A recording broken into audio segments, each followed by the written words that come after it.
के हालात से निपटने के लिए तैयार हैं। बड़ी खबर हम आपको बता रहे हैं, चीन विवाद पर वायुसेना चीफ का ये बड़ा बयान सामने आया है। यहां पर हैदराबाद में वो मौजूद थे पासिंग आउट परेड के दौरान। उन्होंने उसके बाद ये तमाम बातें संबोधित करते हुए यहां पर कही हैं।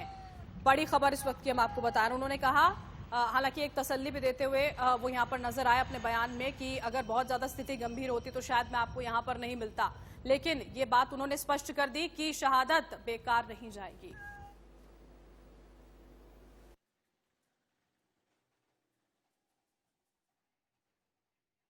That we are well prepared and suitably deployed to respond to any contingency. I assure the nation that we are determined to deliver and will never let the sacrifice of our braves of Galwan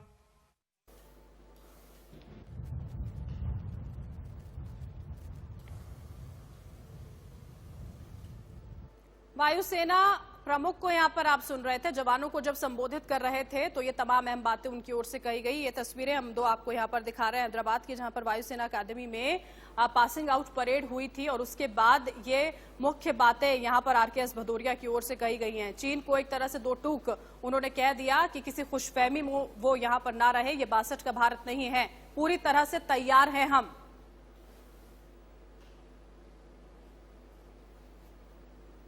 हमारे सहयोगी मुकेश शर्मा हैदराबाद से इस वक्त हमारे साथ live जुड़ चुके हैं। सबसे पहले लोकेश्वर, माफ कीजिए, हमारे साथ जुड़े हैं, उनका हम यहां पर रुख करेंगे। रक्षा विशेषज्ञ सिवाच सर भी हमारे साथ जुड़ चुके हैं। सिवाच सर, आऊंगी मैं आपके पास। पहले हैदराबाद में जो पासिंग आउट परेड के दौरान यहां पर संबोधन में बातें महत्वपूर्ण यहां पर लोकेश्वर कही गई हैं वायु सेना चीफ की ओर से, वो बहुत जरूरी हो जाती हैं। उन्होंने कह दिया है कि हम हर स्थिति के लिए तैयार हैं, इस बलिदान को हम जाया नहीं होने देंगे, और उसी के साथ साथ एक तसल्ली जनता को भी देते हुए नजर आए वो।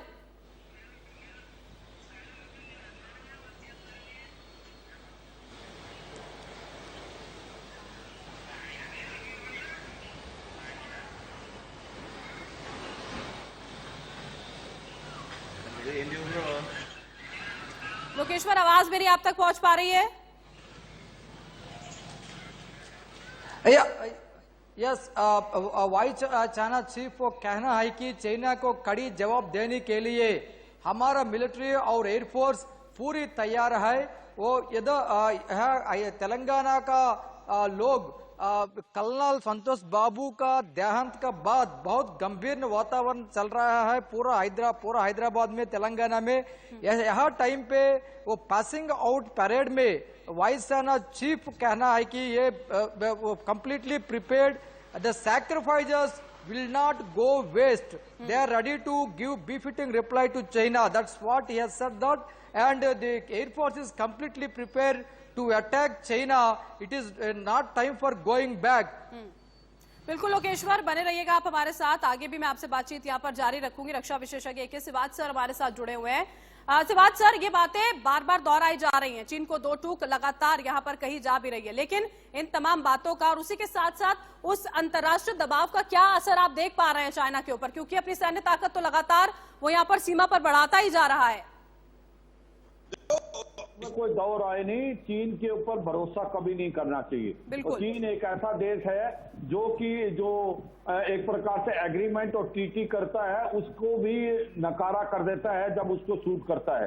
तो अभी कहीं ना कहीं वो बातचीत की बात कर रहा है, डिप्लोमेसी और मिलिट्री लेवल पे बातचीत हो रही है, मगर आपको प्रिपेयर्ड रहना चाहिए क्योंकि उसके साथ साथ वो अपना इंफ्रास्ट्रक्चर डेवलपमेंट कर रहा है, अपनी डिप्लॉयमेंट बढ़ा रहा है। तो भरोसा नहीं है चीन का अगला स्टेप क्या होगा, तो आपको उसके लिए तैयारी करना है। जो air chief marshal RKS Bhadauria ने बताया वो बिल्कुल साफ सुथरे ढंग से बताया कि हम भारत की पूरी फौजें तैयार हैं और एयरफोर्स के जो फॉरवर्ड एयरबेस में जो है अपने सुखोई, मिराज 2000, MiG-29, जगूर जैसे जहाजों को लगा दिया गया है और हमारी फॉरवर्ड एयर बेसिस को एक्टिवेट किया है। और एक चीज बहुत इंपॉर्टेंट है, हमारे पास 3 एडवांस लैंडिंग ग्राउंड है जो कि आपके लद्दाख में है, न्योमा, फुत्से और दौलत बेग ओल्डी, उनको भी एक्टिवेट कर दिया गया है। तो एक प्रकार से हम बिल्कुल तैयार हैं। भारत की एयरफोर्स, भारत की आर्मी और भारत की नेवी इंडियन ओशन में बिल्कुल तैयार है मुंह तोड़ जवाब देने के लिए चीन को समझना चाहिए कि ये 1962 का भारत नहीं है, ये 2020 का भारत सिवाच है। सर, सीधी सीधी बात इतनी है कि जो गलतफहमियां चीन ने पाली हुई है ना इतने लंबे समय से, उसको अब भुलाना होगा, यहाँ पर उसको समझना होगा कि स्थिति अब पहले जैसी नहीं रह गई है। वापस सर मैं आपके पास लौटूंगी, हमारे साथ हमारे सहयोगी राकेश भी जुड़ चुके हैं दिल्ली से। राकेश, इन तमाम चीजों के बीच में जो सबसे परेशान करने वाली बात है वो है जो राजनीति कहीं ना कहीं हो रही है। सर्वदलीय बैठक प्रधानमंत्री ने कर ली, यहाँ पर सबने समर्थन एक तरह से जता दिया, लेकिन बार बार राहुल गांधी का निशाना साधना, साथ ही साथ सोनिया गांधी के भी कुछ तल्ख सवाल करना गलत नहीं है, लेकिन जो ये अभी स्थिति के बीच में सब हो रहा है उसको कैसे देख रहे हैं आप?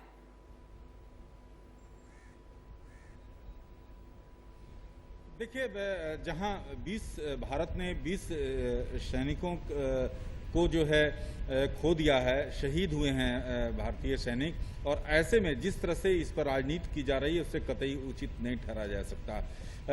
गलवान घाटी में घायल हुए जवान के पिता ने जो बयान दिया उसको बात करते हुए गृह मंत्री अमित शाह ने कांग्रेस के नेता राहुल गांधी को नसीहत दी है और कहा है कि राहुल गांधी को इनकी बात ध्यान से सुनना चाहिए कि एक बहादुर सिपाही के पिता राहुल गांधी के लिए स्पष्ट संदेश है। ऐसे समय में जब पूरा देश एकजुट है तब श्री राहुल गांधी को भी क्षुद्र राजनीति से ऊपर उठना चाहिए और राष्ट्रीय हित के साथ एकजुटता में खड़ा होना चाहिए।